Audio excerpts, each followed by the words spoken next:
దేశంలో సంచలనంగా మారినటువంటి లారెన్స్ బిష్నోయ్ గ్యాంగ్ ఏదైతే ఉందో, ఈ గ్యాంగు బాబా సిద్దికీని, అలాగే మూసేవాలా వీళ్ళందరినీ కూడా హత్య చేయడంతో దేశంలో సంచలనంగా మారింది.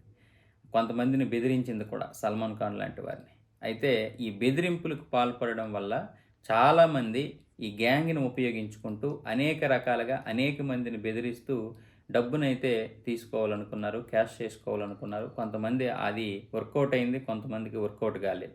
ఇప్పుడు ఉత్తరప్రదేశ్ సీఎం యోగి ఆదిత్యనాథ్ కూడా 10 రోజుల్లో రాజీనామా చేయాలని ముంబై పోలీసులకి బెదిరింపు కాల్స్ వస్తున్నాయి.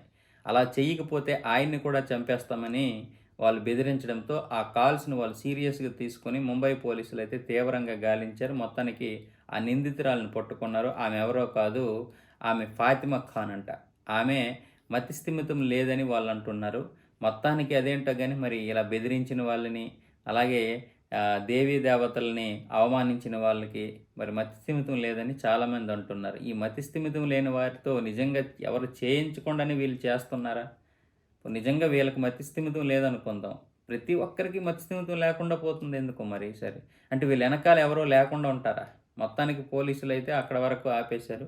ఈమెనైతే అదుపులోకి తీసుకున్నారు. ఆమెకి ఇప్పుడు మతిస్థిమితం లేదని పెద్దగా కేసైతే ఆమెపై నమోదు చేయలేదు గానీ, ఏదో వార్నింగ్ ఇచ్చి వదిలేసినట్లుగా చెప్తున్నారు.